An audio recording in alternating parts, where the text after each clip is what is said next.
Hello, everyone, and welcome to episode number 18 of the Odd Sports Topics podcast. I am Michael Rachel, joined as always by PJ Ellis and Matt Costa. We've got a great interview for you guys coming up with Isaac Thompson, a four-star safety at St. Louis University High School, committed to go play for the Missouri Tigers. In 2022, he'll have a senior year in the fall of 2021. We'll get into the interview there shortly, but first we want to go over the Super Wildcard weekend, the first of its sorts, best weekend in NFL history probably when you look at a slate of games. If you get rid of Super Bowls and your own teams and stuff like that, one of the best weekends. But before we get to that, we have to bring up one odd thing that happened this weekend in sports. It was the Raging Cajuns from Louisiana Lafayette. That game, Little Rock was down by 2 with about 6-7 seconds to go.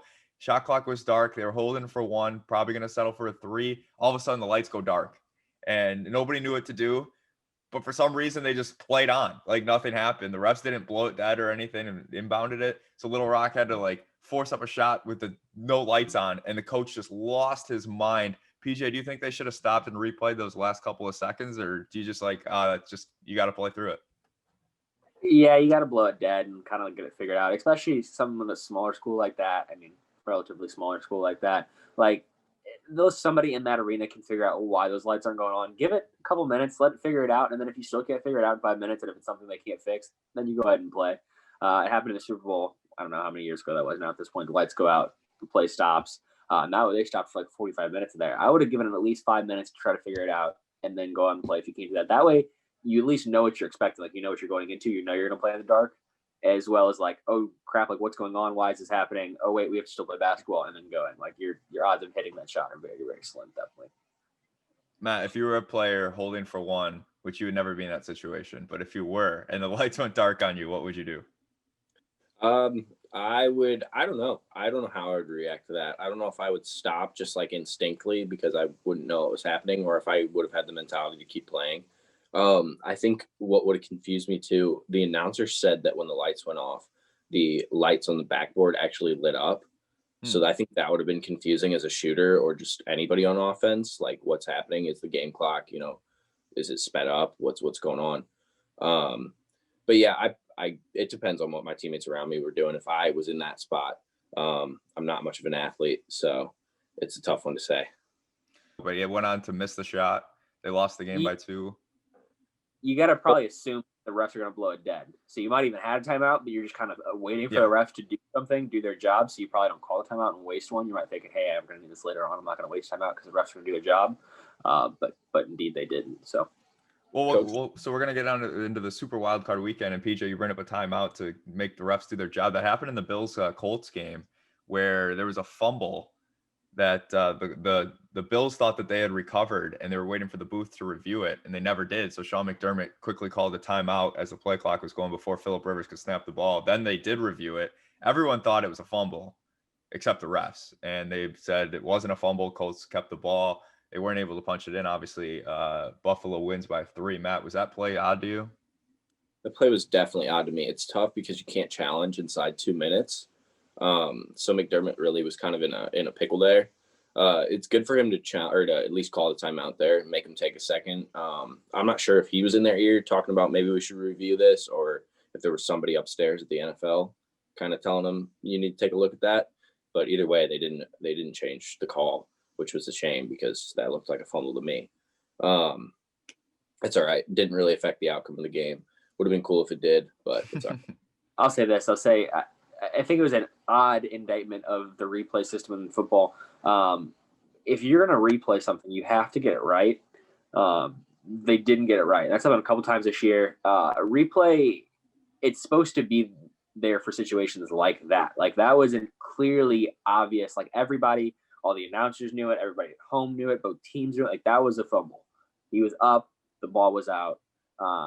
It's just an indictment on how odd the replay is, because there's sometimes where you can overturn the call that's I don't know how they saw that, or that seems really iffy. Then on the obvious ones, they miss it. And then even worse than that, if you look at, we'll talk about a little bit, Washington football game, there's a touchdown review that they're looking at milliseconds if his hand came off a ball on a touchdown catch. It's just stuff like that. Replays used for such odd things nowadays, where they're looking at the very minuscule things but still miss the absolute obvious things. It's really weird.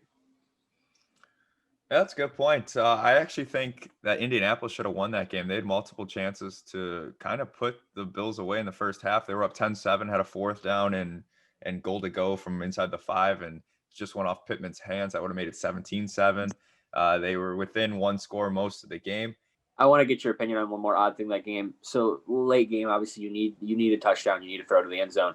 All year in these kind of situations, they've been not afraid to throw in Jacoby Brissett, who has a lot stronger arm at this stage of his career than Phillip Rivers.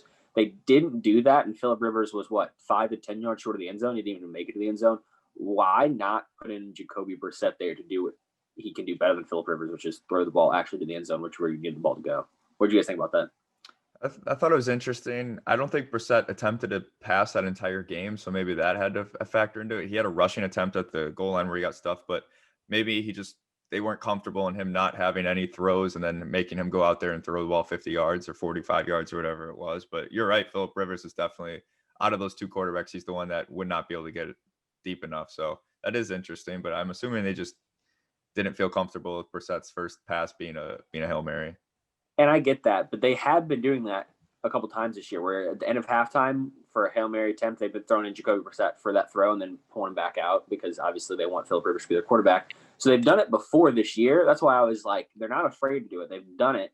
Why not do it again in a time where it probably matters most? Because even if they caught that ball, it would have been really slim chance they got in the end zone. Like there was a ton of dudes there. He would have probably caught it and then brought it down and fell right away and then been touched by contact.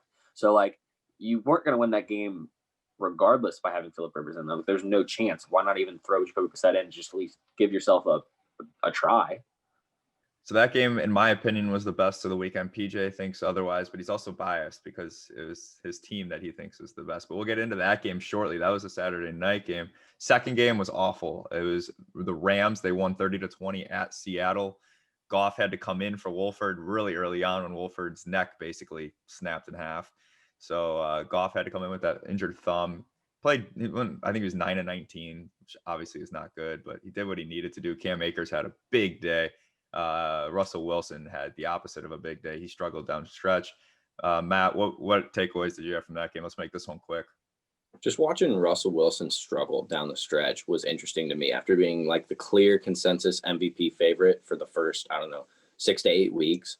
I mean, the way he just flipped was wild, and it really just all came to fruition and ending with this wild card game of him just struggling and creating turnovers, throwing picks. DK Metcalf looked just flustered out there. I mean, Jalen Ramsey was in his head. The Rams defense was just all over him. He couldn't get anything going that first half. You saw him just extremely mad on the sideline, frustrated, throwing his helmet around and everything. I don't know. The Seahawks it looked like an uphill battle the entire game for them. They looked outgunned and outmanned the entire time. We're going to move on to the Washington football team Tampa game.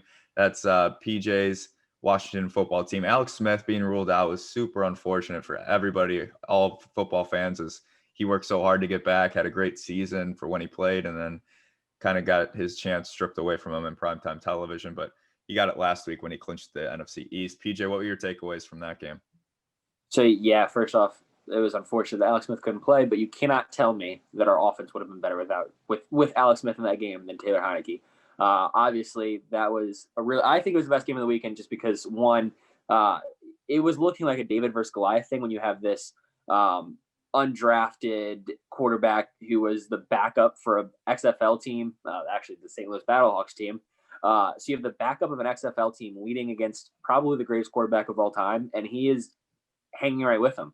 Obviously, you guys, the touchdown run that he had was just incredible. He had a couple different runs like that throughout the game that not necessarily weren't for touchdowns, but on big third downs, he scrambled out of the pocket and picked it up with his feet. He was great in the air. He had one mistake that really wasn't even a mistake. The ball got tipped to the line, and he threw a pick on that. Other than that, he was absolutely fantastic. Unfortunately, the thing that got us there all year, our defense was not great in that game. So the hand that fed you all year kind of didn't show up in the big time, but it's okay. We're young. We'll be back. It was an exciting loss. It was one that, you could look at and be like, okay, we have something to build on for the future now. We have all of our dudes are under like the age of 23, 24. The team chemistry right now is really high. And Coach Riverboat Ron, we trust him. The dude fought cancer all year, took his team to the playoffs after being the second overall pick the year before. We all trust in Ron Rivera. I think the Washington football team, or whatever will be named next year, will be back. Let's move to Sunday then. This was probably another really good game. Baltimore got down early against Tennessee, and everyone was like, "Uh-oh," because they're not a team that comes back from big deficits, and Tennessee's a team that doesn't give up big leads, with Derrick Henry just eating everybody alive. Matt, were you surprised that Baltimore was able to come back? I was scared because Lamar threw that pick. They got down, and I was like, oh boy, here comes the narrative of Lamar. Can't get it done. He's 0-2. He's about to be 0-3, but he actually turned it around with his legs and played pretty well. What'd you think, Matt? I was not super surprised by the Ravens coming back. I think it takes a little while for Lamar to get going. He's got to open up his passing game first to allow him to get outside the pocket and run. Once he started really slinging, throwing the ball to Marquise Brown, which he got that going a little bit, he was just running wild. They set him loose, and he did a great job yesterday. He really kind of dispelled that narrative that he can't win a playoff game.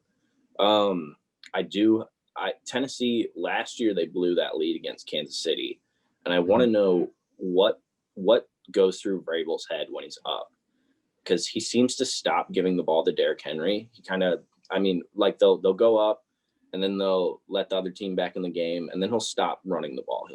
He'll force passes, have Tannehill go out there and throw 30, 40 passes. It doesn't make sense. You have one of the best running backs in the league. Why not give it to him? Why not feed him? He's so predictable too. Vrabel is. The run comes on first down every single time to Henry. Like throwing a play action on first down, then hand it off on second down, even if it's 2nd and 10. Like, it's okay to run on second down every once in a while. It was just like run pass, or run pass. It's just do something else on first down every once in a while, and Derrick Henry will be that much more effective. PJ, I want to get to you. Vrabel punted on the Baltimore 40 in the fourth quarter on a 4th and 2. What'd you think about that? Yeah, you got to be gutsy and kind of go for it there. I love when coaches are gutsy. Like, you're never going to win games playing it safe 100%. You got to go for it. On 4th and 2, you have the best running back in the league.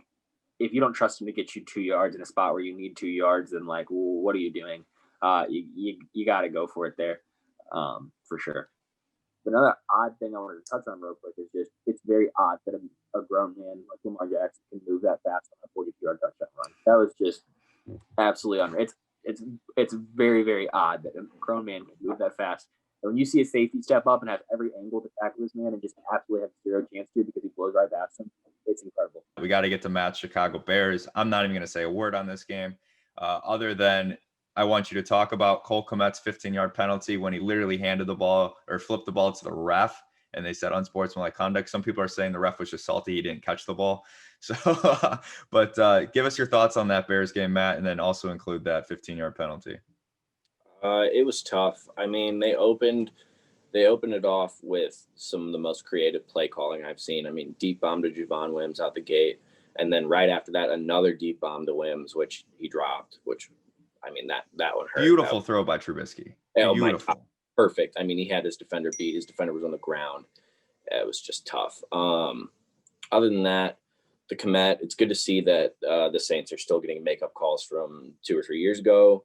So that's awesome. Thanks, NFL, for that. I thought that was just soft. Like, he's trying to flip the ball back to the ref. Ref can't catch it. He's like immediately throws it flat.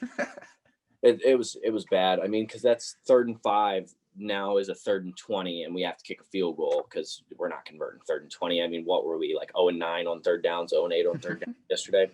It's just bad. It's atrocious. It's a bad scene. I'm not sure what we're going to do. I'm not sure how to fix it. We don't have a ton of money. We can't really blow up the defense. I thought maybe yesterday, if we get blown out, blow up the defense, but the defense kept us in the game the entire time. It was frustrating, man. It's tough being a Bears fan. Let's move on to the last game that we saw, and then we'll quickly preview next week. This game was the shocker of the weekend by far. The Browns came into the game without head coach Kevin Stefanski. Next thing you know, it's 28-0 after one Cleveland. Nobody saw that coming. It reminded me a little bit of that Browns-Titans game in the regular season where the Browns led 38-7 at half, and the final was 41-35. There was a couple minutes there where I was like, I think Pittsburgh could come back and win this game. Big Ben had a crazy odd stat line, 47-68 for 501 yards, 4 touchdowns, and 4 interceptions. Just a ridiculous stat line. Obviously, that first play of the game was a crazy play where the center Pouncey just snaps it right over Big Ben's head, and Pouncey's one of the best centers in the game, so that was interesting. And Big Ben, the old man he was, refused to jump on that ball. He stared right at it, refused to jump on the ball. Browns recovered for a touchdown. Matt, what was your takeaways from that crazy game? I mean, I could have seen an upset. Not like that, though. Not in that fashion. That just being up 28-0 to start the game, essentially. I mean, you have 3 more quarters to play, and you're down 28-0. That's a tough hole to come out of. I thought for a second there, when it was 35-23, that the Browns were going to do what the Browns typically like to do and blow the lead. But they ended up kind of recovering from that. Ended up winning by 11? What was it? 48-37. Yeah. Well, it's going to be interesting to see what they do against the Chiefs without getting all these. Are all those turnovers sustainable? Can they do that against Patrick Mahomes, or is that just a Big Ben thing? I got a lot of questions about how legit the Browns actually are. But I'm excited either way for that one. It should be a good offensive shootout. At least I hope. If you're Kevin Stefanski, PJ, you're not at the game. Your team goes up 28-0. I feel like there's got to be like a live look-in of like a box in the corner of our NBC broadcast and be like live looking at Kevin Stefanski on his couch watching this game. What would you be doing if you're Kevin Stefanski? Coach of the year argument, and the next thing you know, the guy that has never coached a day in his life goes up 28-0 on the road in a playoff game in Pittsburgh where the Browns haven't won in multiple years. I think you're more excited. Obviously, you know, there might be a hint of jealousy, but you're excited. You led the team there. You're getting all the credit. Nobody's really – I haven't heard that narrative much that do they really need Kevin Stefanski, so I'm not. I wouldn't be too worried about it. I do want a formal you're welcome, Browns fans. We officially broke the Pittsburgh Steelers. The Washington football team broke them after that Monday night game. They have never been the same. It's being claimed as an upset, but I don't really know if it is. The Steelers have been not great to end the season. Like, they were cold going into the season. They lose to this team on the final Sunday going into the playoffs. They didn't really have like a heartbeat, and the Browns obviously, like, they're playing for a lot. Like, their first playoff appearance in, 25 years, I think, or something like that. Something crazy. 17, yeah. I think it was or 18, or was that the Bills? I think it was 2002. I think was the last time the Bills hadn't won a game since 1997, 98, something like that. So I don't really know if it's an upset. The Steelers were really not that great at the end of the season. Like, they weren't the same 10-0 team. There was arguably one of the worst 10-0 teams of all time anyways, going into the playoffs. So upset with seed-wise maybe, but if you look at the teams on paper, I think the Browns are every bit as talented as the Steelers are. And obviously they just wanted it more. They played harder. And I hate that narrative that they wanted it more. If you're in the NFL, everybody wants to win, but they played with a little bit more fire yesterday. All right, let's move on. Quickly previewing the game. We got an interview coming up here with Isaac Thompson, the 4-star safety out of St. Louis University High School. That'll be going to Mizzou in the fall of 2022 to play for Coach Drink there. Really cool interview, so make sure you stick around with that. I'll put the timestamp of when the interview starts if you don't want to hear our analysis on the NFL, so you can just jump right to the interview. But it's a super exciting interview. Go check that out. Hit the like and subscribe button below. Check us out at oddsportstopics.com. We've got articles rolling. Follow us on Twitter. We've got some threads going as well in article format where you can kind of just read on Twitter some articles. So it's got going pretty well. First game next Saturday is going to be the Rams at the Packers. The Packers are opened up as a 7-point favorite. PJ, what's your quick analysis on that one? Packers should dominate that game. I don't think the Rams are that good a football team. Whoever their quarterback is, it'll probably have to be Jared Goff. Packers are just a lot better football team. Aaron Rodgers isn't going to lose. Give me the Packers. Matt? This will be an interesting game. I think it's going to be closer than most people think. I think it all depends on how healthy or what the Rams injury situation looks like. What's Aaron Donald? What's his deal? What's up with Jared Goff's thumb? Is everybody okay? Can everybody play? But if everybody can play, even maybe without Aaron Donald, I still think this game is closer than most people think. The Rams have a great defense, great pass defense, really good defensive backs. So I think they'll be able to at least be in it by one possession. We'll see what happens, though. Aaron Rodgers is a bad man, and you never know when he's going to turn it on. I've seen it. I mean, the guy gives me nightmares. He beats us twice a year. If the wind is up, that's something that will help the Rams. The only thing that can really stop Rodgers at Lambeau is the wind. It's not snow or rain. He's fine with that stuff, but the wind is very difficult in Lambeau, so that could be a problem. But I don't know. I see them winning. I had it 28-17 on my Packers preview show, so that's what I'm going to go with. And then the night game is, in my opinion, going to be the best game in the playoffs this season. Baltimore is going to travel to the Bills. I think the Bills right now are just a 2.5-point favorite. They opened up bigger than that. Matt, what's your analysis on this one? I think this is gonna be a good one. It'll all depend on, can Lamar establish his passing game. If he can get going and get passing early, that'll open up the run game for him, and then we'll see if the Bills can stop him in that area. But I don't know. The Bills looked a little suspect against the Colts with Jonathan Taylor letting him run all over. They looked a little suspect against Phillip Rivers. He had like 167 yards halfway through the second quarter. So, I mean, we will see. That should be a great game, though. I'm really excited for that one. It'll probably be the best one of the weekend. I want to see how legit Josh Allen is in a potential Bills-Chiefs AFC Championship matchup. That would be really cool. Even Ravens-Chiefs NFC or AFC Championship would be cool too. But we will see. What's really cool about this game is both quarterbacks didn't have a win coming into this postseason, so both of them got that off their back and they got one under the belt. So they should be a lot looser this game than they have been in past games. PJ, what are your thoughts on Josh Allen versus Lamar Jackson, and what do you think about this game? It's going to be a good game. I think we're being robbed of the Ravens-Chiefs, and then even if the Ravens do win, then we're robbed of the Chiefs-Bills. So I was really hoping for a Ravens-Chiefs and then Chiefs-Bills rush to the playoffs in the AFC. So we're being robbed of that, but I think it'll be a good game. It's going to be tough. I think the Bills came out really flat against the Colts, but I also think that's just because they expected to win that game by a lot, and they kind of came out flat-footed. I don't think they're going to come out as flat-footed versus the Ravens. I think they're kind of ready to play. It'll be all come down to, can you contain Lamar Jackson in the pocket? If you can keep him in the pocket and force him to throw the football, you have a really good chance, and just let Josh Allen sling it like he always does.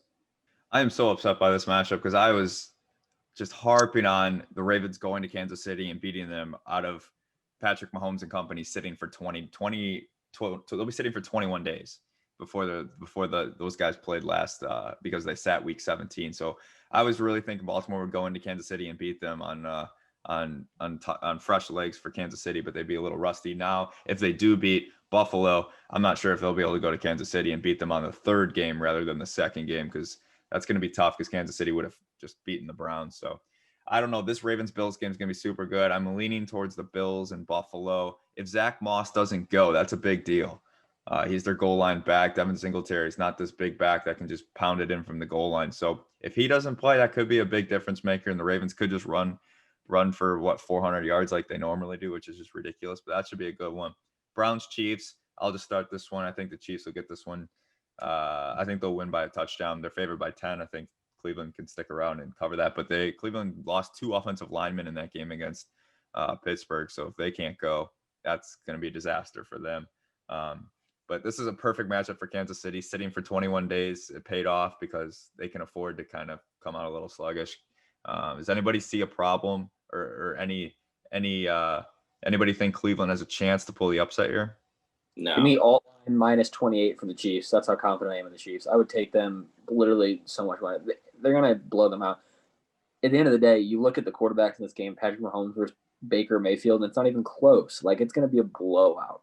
And then Tampa, New Orleans. I said Buffalo might be the best postseason game so far, but that one's going to be really good too. I know we differ on this one. The Saints won both of their regular season matchups. The second one down in Tampa, they were up 30-something to 3 at halftime. It was something ridiculous. I think the Saints are going to win this one in New Orleans, which I know it's tough to beat a team 3 times, but I think they're going to. That run defense is really good. Ronald Jones, did he even play for Tampa? They just went to Fournette. That was interesting. Antonio Brown looked good. Their weapons were clicking on all cylinders. Gronk didn't even have a catch, I don't think. It was just a different Buccaneers team than we've seen in the regular season, probably for the better.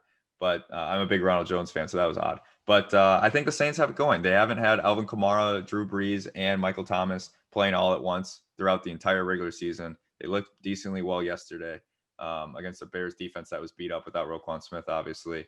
But I like the Saints to get this done. I think it'll be more low scoring than we've seen. I'm thinking like a 24-21. It'll be a good close game. I don't think either team has the capability to blow the other one out. Matt, what do you think? I think it's going to be tough for the Saints to beat the Bucs for the 3rd time this year. I think that's always tough to beat a team 3 times. That's a lot to ask. I think if the Saints play like they did in the first half yesterday, the Bucs should be able to take over. But like you said, I mean, what did they beat them, like 38-3 or 38-10 earlier this season? That's terrible. So you never know. You never really know which Saints team you're going to get here. If the Bucks are just going to be bad on defense or bad on offense too. But I'd love to see a Bucks Packers NFC championship. I think the NFL would love to see a Bucks Packers NFC championship. I just want Drew Brees to not be playing football anymore. I don't like him. Notorious Drew Brees hater. But I'd love to see that. I'd love to see Tom Brady come in and beat them. You're a Drew Brees hater. I'm glad Ben Roethlisberger is most likely done. I've never been a Ben Roethlisberger fan. Always hated him. So him retiring is fine by me. PJ, what do you got on this game? I know you're a big Tampa fan here. I mean, I like as far as this game goes. Sorry. I would hope they just get absolutely demolished. I hope they lose by a ton. I hope Tom Brady just throws 5 picks and walks away from football forever. But I think they're going to win the game. I watched Tom Brady carve up my defense last week.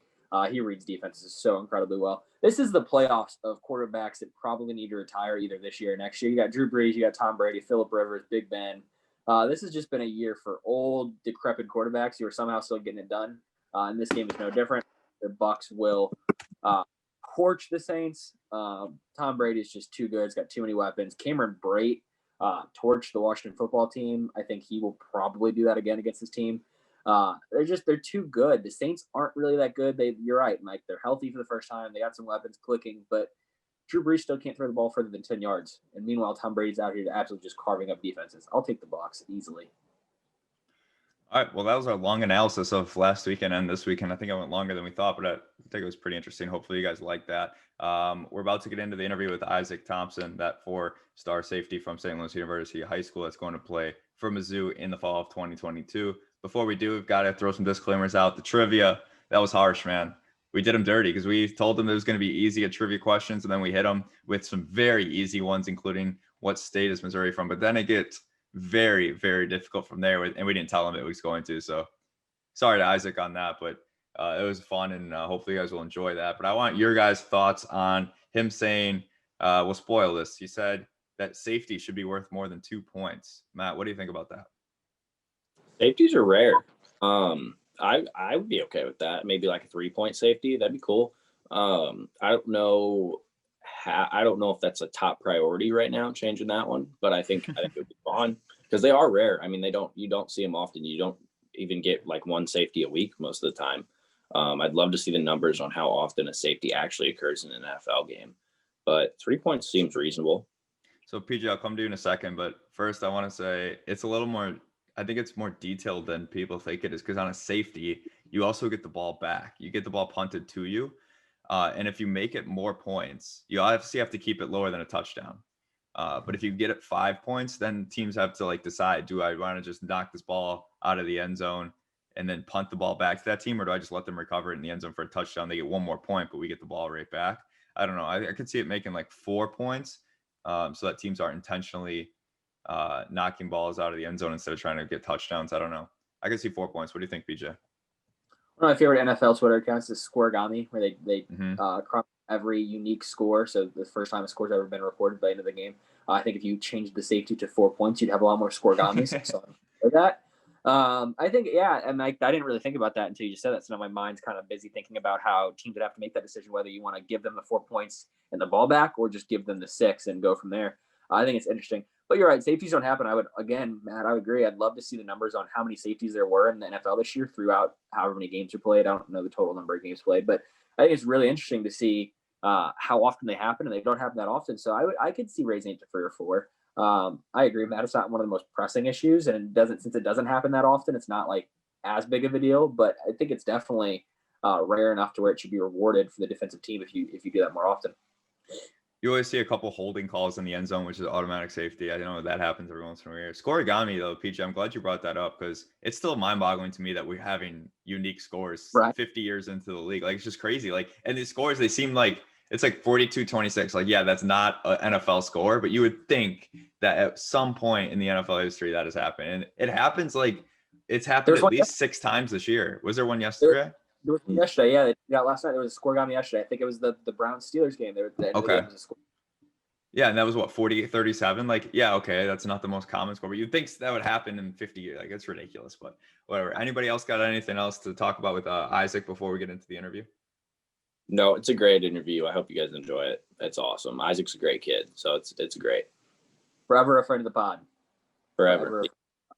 Forever not friend of the pod, the guy that he mossed and tagged on Instagram, as you guys will see here. So we would love to be a friend of that guy, but I don't think he'll be a friend of ours. But so here's our interview with the 4-star safety from St. Louis University High School, who's going to go play for the Mizzou Tigers. He just committed this about a month ago. So he'll be playing safety at Mizzou in the fall of 22 for Coach Drink. This is our interview with Isaac Thompson. We now welcome on to the Odd Sports Topics podcast, the current junior safety at St. Louis University High School and future safety for the Mizzou Tigers, Isaac Thompson. Isaac, thanks for being here. Yeah, thank you for having me. It's really nice to talk to you guys. Isaac, I want to start off asking you a question. Today, the modern safety is almost like this hybrid linebacker. They come in the box quite a bit. You look at safeties like Jamal Adams, Isaiah Simmons, who was probably the best safety in the draft last year, who's had a good rookie season, and even Landon Collins of the Washington football team. They all play really well when they're stacking the box, but they also have that ability to kind of drop back and play the safety position. Is that something that you work on, or pride yourself on being able to kind of play that like inside linebacker / safety position that you see a lot of the modern safeties morphing into today? Well, now, and I feel like in this kind of league and around this time, I feel like DB, they just want you to be versatile. And I feel like those kind of guys, they can play in the box, they can guard slot receivers, outside receivers. I feel like they just want you to be able to play everywhere. And that's what I try to do mostly. And with my size, like I'm 6'1", 205, and I think that's what most coaches like about me. I can play in the box, I can play outside linebacker, or I could just go back, play free safety, play middle of the field. So I think that's like the most important thing right now as a DB. Isaac, I have some beef with cornerbacks and safeties because sometimes, man, they just get on my nerve. The quarterback will overthrow a guy, right? They'll overthrow a guy, safety or corner have nothing to do with it, and they'll throw up the no-fly zone, right? What's with that, man? Why do you guys do it? Why is that a thing? I'm not blaming you personally, but I just need to know why they think they can do that when they have nothing to do with the play. Yeah, I've been a DB for years. I do it myself. I think it's just natural. I do it myself. I get mad when I see people do it too, but it's hilarious. And I think that's just how safeties are and corners are. They just automatically do it. It is annoying though for definitely receivers. I know they get mad about that. I think we got to have you do like a different thing than this. We were thinking maybe like the John Cena, like can't see me or something like that, or I don't know, switch it to something different, just something crazy. We're like, what is this guy doing? But I don't know. Just random signals. Yeah, exactly. When you get to Mizzou, Larry Roundtree will be gone, so maybe you can take his thing. You can do the that's the little helmet right off the face mask. Yeah. Maybe incorporate that. I gotta think of something different. I can't be doing that the whole time. Isaac, do you prefer playing man or zone coverage from playing defense? And otherwise, what's your favorite part of playing safety? Safety, I really like playing zone coverage because I can sit back and see the field and I can focus on the quarterback. I'm really good at reading the quarterback's eyes mostly. And I feel like man coverage is definitely the hardest. I feel like being a DB is the hardest position on the field. Like there's so many talented guys out there on the outside that can be a threat in any kind of way. And I feel like in zone coverage, you're able to kind of sit back and just contain those guys. So Isaac, we wanna ask you some Mizzou trivia here. We just got off the phone with Drink. He said if you don't get these right, they're resending the scholarship. It's no longer there. These are some basic Mizzou trivia questions. So you need to get these. I'm kidding, by the way, about the Drink thing. We did not talk to Drink, but we're gonna throw them at you. Here they go. Who is the head football coach at Mizzou? Coach Eli Drinkowitz from Appalachian State University. Oh, look at that. All right, this one for one. It gets tougher though. It gets tougher. What state is Mizzou in? Missouri. Oh, I thought we'd get him on that one. That was 2 for 2. He's 2 for 2. What is the football stadium at Mizzou called? Farrat Field, I think that's how you pronounce it. Got it. Is that how you pronounce it? We'll give it to you. Yeah. Field. All right. All right, this is the easiest one by far. 3 for 3. 3 for 3. Just kidding. What famous wholesale grocery store founder went to Mizzou? Let's go with Trader Joe's. Ooh, I like the guess, but it is Sam Walton. Incorrect. Sam Walton, founder of Sam's Club. Oh, gee, I should have known that one. No. Right. So you'll probably hear this a lot when you go to Mizzou, but they are the originators of homecoming. What year was the first homecoming?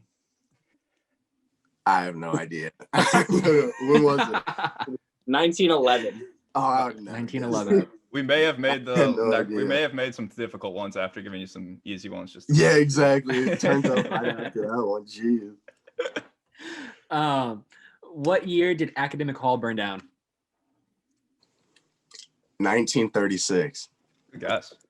You're close. Close. Actually, 1892. Oh. I mean, Not even off, but, close. not crazy. The last one, and there's a bonus question if you can get it. What right. actor dropped out of Mizzou his senior year? Famous actor. Like how famous? Super like Like on the level of A-list. like Brad Pitt. like Yeah. like Inglorious I Bastard. have no idea. I couldn't even tell you. I don't even have a guess. What is it? It's Brad Pitt. Got him. Oh my god. All right. All right, can you guess what fraternity Brad Pitt was in and during his time at Mizzou? I have no idea. You guys, I thought they were going to be easy questions. You guys turned it up. Hey, we asked you what Eli state is Mizzou in. When did the hall that burned down? I wouldn't know that. Brad Pitt was a Sigma Chi. That's funny. Jeez. All right. So Yeah, you back guys to got some Yeah, back to might have some real tricked him. back to some real questions. So you got recruited by Barry Odom. Mhm. He ends up leaving Mizzou and going to Arkansas and working there. And Drink picks up where he left off. He's been doing a great job recruiting and coaching with what he has. So Barry recruits you at Arkansas. What was the relationship like with Barry when he was working with Arkansas still? Yeah, so Coach Odom was the first ever coach to recruit me, period. Freshman year, probably second week of school, he came up to SLU to talk to me, and I had an amazing relationship with him. He's probably one of my favorite coaches still, and I was really sad when he left me because I still love Mizzou, and I probably knew I was going to end up going to Mizzou, but I didn't know what was coming in with Coach Drink or anything until I met him. But when he went to Arkansas, I still built that good relationship with him. It was between Mizzou and Arkansas for me most of the time, just because of my relationship with him. But my dad always tells me you can't go to a school because of a coach, because they'll leave whenever. And Coach Odom may leave 2 years after I get there or anything. But Coach Odom's an amazing coach. He's probably one of the smartest guys I've ever met when it comes to defense. And he knows exactly what he's doing with everything. I love picking his brain, and he's just a great overall guy. But Coach Drink, he's a special guy. He's just as talented as Coach Odom is, but on the offensive side, he has great concepts and great plays, and you see that through all this season. And he played great, and he worked with what he had. He had mostly, I think they had 55 scholarship players at the end of the year, and they still put on a really good season, even better than what Odom did his few years there. You touched on Drink's offensive schemes. One of the things that I thought was so cool that he did, I think it was the Kentucky game. He opened the game. His first play from scrimmage was a flea flicker, and you just don't see stuff like that. I thought that was exactly, really and he did that against LSU too. I think it was first quarter. Yeah. He doesn't care. He's a wild guy. He doesn't care what anyone thinks. He'll do whatever he thinks has a chance of working. So, and it works. So you can't blame him. Right. What was that first interaction with Drink like? I mean, I know he brings the energy. Can you tell us a little bit about your first time meeting him? Man, so when he first got the job, I saw a picture of him. He was in a O-lineman stance. I was like, this dude's just a straight nerd. I'm like, this dude, he has the big glasses, everything. I thought he was gonna be the biggest nerd ever. But he's actually a really cool dude. He's real smooth, and he knows how to talk, and he's a great guy. And he's a player's coach, and he keeps it real with you all from the jump. And I think he's just a great coach, and I think he's going to do big things at Mizzou. Yeah, he had a great first season there, obviously. Heck of a recruiting class going into next year, so he's done a good job already. Another school that was looking after you was Michigan. What kind of was that process like? Obviously, they have Coach Harbaugh there. It's very famous football family. What was it like between the differences between Mizzou and Michigan, and what in the end was the kind of deciding factors?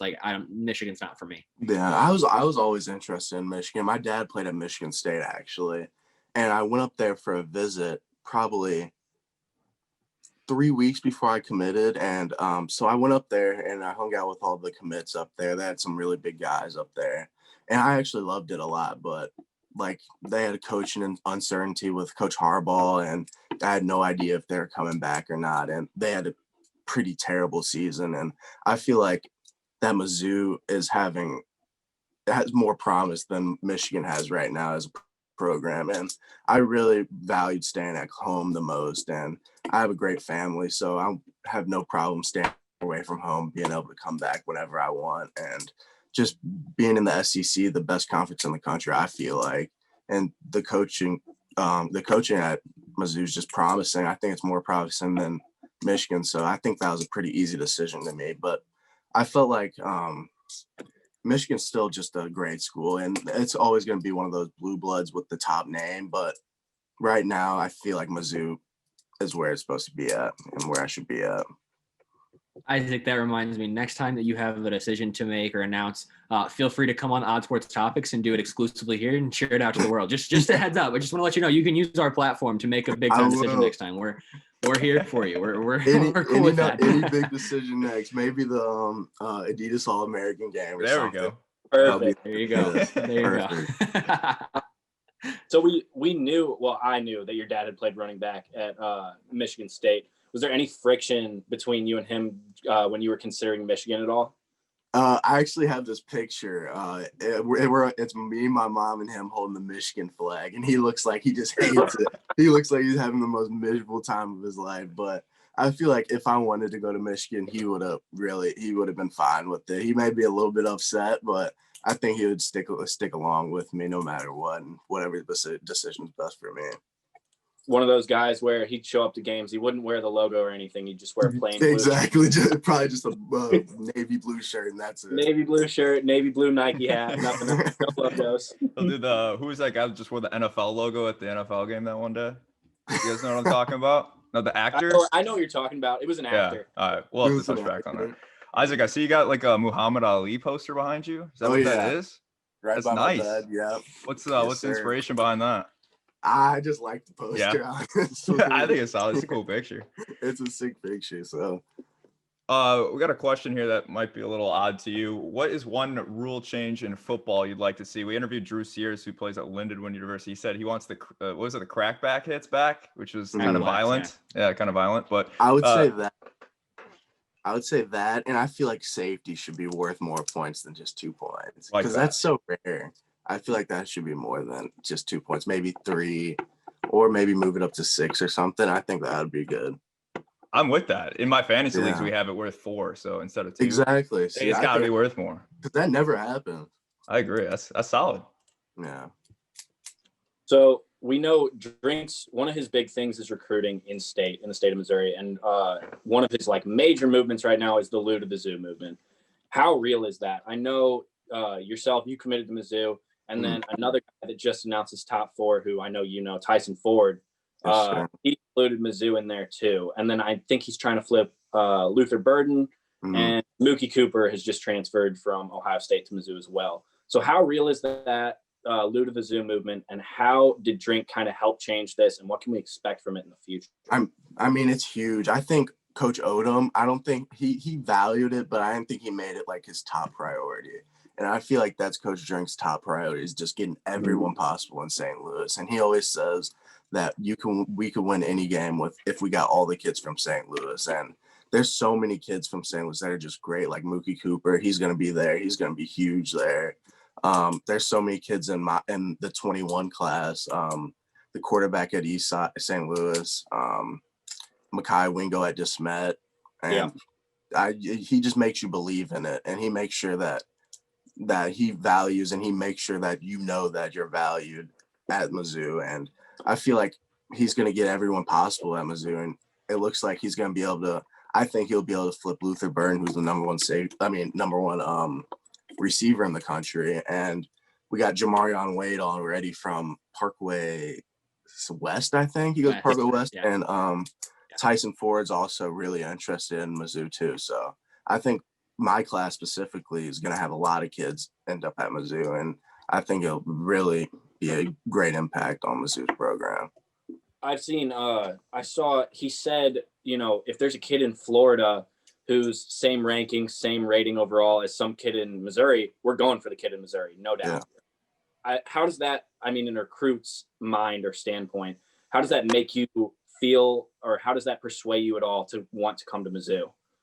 That was really big for me because that shows me that if there's a guy from Florida and there's a guy and it's me from St. Louis for a starting job, I feel like I'm going to get that job from the benefit of the doubt. And I feel like that's all I need in a program is the chance to play early. And that's why I chose Mizzou. And I feel like those coaches will give me every opportunity possible to get on the field as soon as possible. Obviously, this is a little bit, you're not going to have all the inside, but have you seen that quarterback from East St. Louis play? I think it's going to be interesting, a QB battle between the freshman who had a great season this year at Mizzou and the quarterback from East St. Louis. I've heard they're both really good players, so it'll be interesting to see how that plays out. I want to ask you, shift gears a little bit now to Mizzou's defensive coordinator, Ryan Walters, announced earlier this week that he will be accepting a job at Illinois with Coach Lovie Smith. How does that affect you? Have you talked to him? Did he talk to you before he left, or how did that situation kind of play out, and how does it affect you? What's super interesting is Coach Walters, he really didn't recruit me at all in my recruiting. And I feel like that was a little bit because he knew like he was getting out of there pretty soon. And Coach Drink and Coach Gibbs and all those defensive coaches kind of always, I feel like they felt like he was on his way out of the program. And I feel like it doesn't impact me at all. He wasn't big in my recruitment at all. I really didn't have a relationship with him. And there's some guys, Coach Gibbs, the corners coach, he's applying for the Mizzou job as the defense coordinator. And he's probably my favorite coach that recruited me. And he's a great guy and a really, really smart guy. And I feel like he would be huge if he was the DC of Mizzou. And I feel like that even give me a better opportunity to play early. Isaac, I have a question about the process of recruiting in general, because, the three guys you're looking at right now, obviously we were studs in high school, but we didn't get recruited to go play at a Division I college. Do you have to like push for recruiting, or do you kind of let your play speak for itself? Coaches come to you. Can you kind of talk about that process of just like how it comes to be? Yeah, one thing I think my dad played at Michigan State, so he had a lot of connections coming out of college anyway. And maybe he knew maybe one or two coaches. Like my first offer was from Arizona, and my dad played with the DB coach at Arizona, and he saw my freshman film and offered me. And I feel like once you get that one offer, and they kind of just start rolling in, and I feel like that's what happened with me. I got on the map kind of by that right away. And I felt like just other schools just started to show interest, and I just make sure I just kept working and put out a really good sophomore year film. And that's when I kind of blew up and I got all those big time offers. And I just feel like, but you just kind of have to just work. And I feel like that's what I did mostly. I wasn't worried about getting offers. I wasn't worried about getting the exposure. I was kind of just loving the game and just playing how I usually play and just making sure I did everything possible to play my best on Fridays. I think they're called mixtapes in football as well, but I know they are in basketball. But on your mixtape, you had a lot of offensive highlights as well. Is that something you're going to miss when you get to college? Are you hoping that you can kind of get back on the offensive side every now and then in college, or what's that going to be like? Yeah, I love playing offense. I love scoring. You obviously love scoring touchdowns, but I feel like safety has always been my position. I feel like just putting those plays at me receiver just shows how versatile I am and that I'm athletic enough to play both ways, and I can catch those tough passes and stuff like that. It reminds me, we were looking at your huddle a little earlier, and you actually caught a ball, and then going back to the no-fly zone, the defender throw up the new fly zone, even though you caught the ball. And then he looks at the ref, and I was like, exactly, "Nah, dude." That was hilarious. You didn't really. You didn't make a cut or anything. You just torched him running straight. Just straight down like 40 yards. And then he's like, no. You're breaking the mold that DBs are just wide receivers that can't catch. You're breaking that. Yeah, you showed that DBs you can catch. You're breaking the mold. You're breaking the stereotypes. Exactly.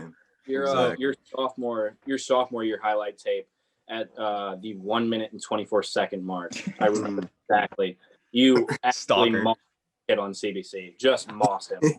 And poor guy. It's terrible what you did. Yeah, and then I posted on. There's a picture. Oh no! I posted and I tagged him and I tagged the school he was committed to.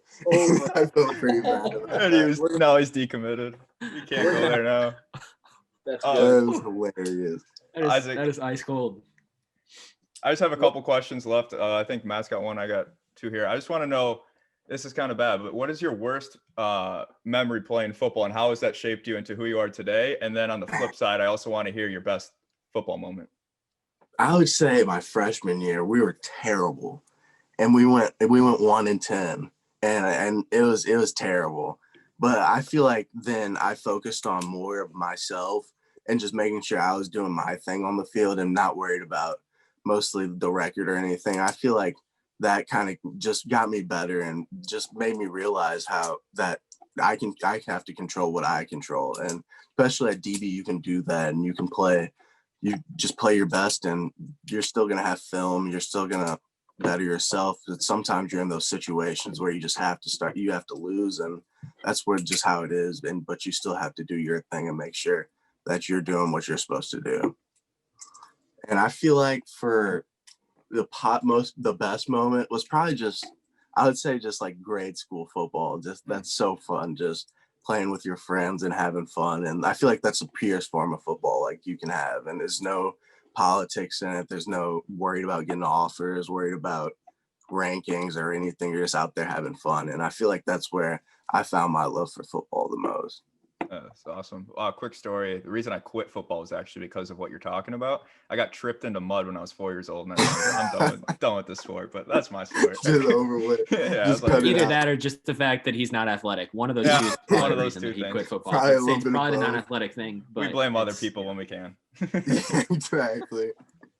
Isaac, what was your junior year like playing at SLU during COVID-19?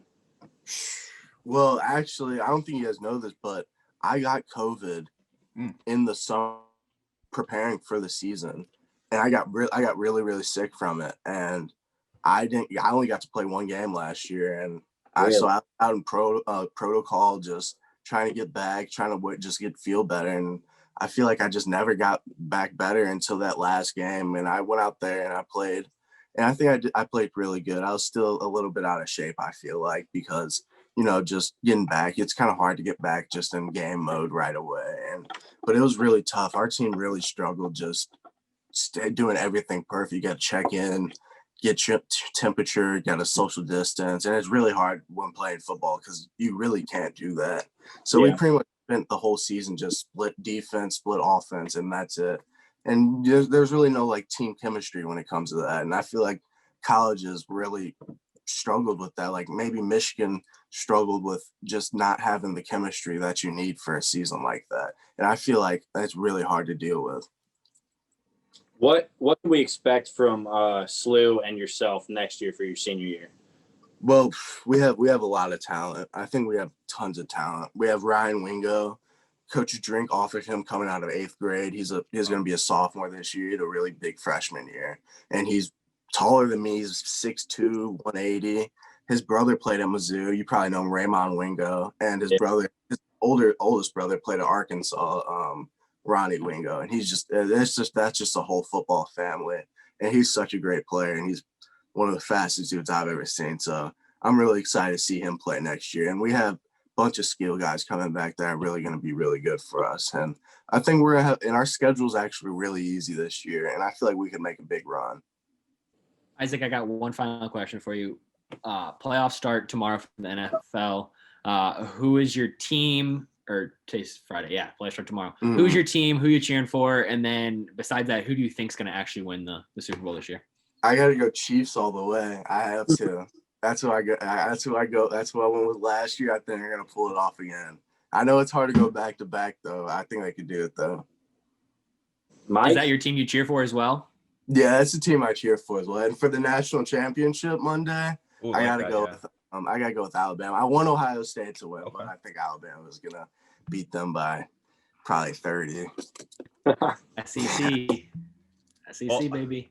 Isaac, we appreciate your time. It was a fun interview for us. Sorry that we bombarded you halfway through the trivia questions and just gave you some tough ones, but we thought it'd be kind of funny, so we thought we'd do it. We appreciate your time. Thanks for coming on, Isaac.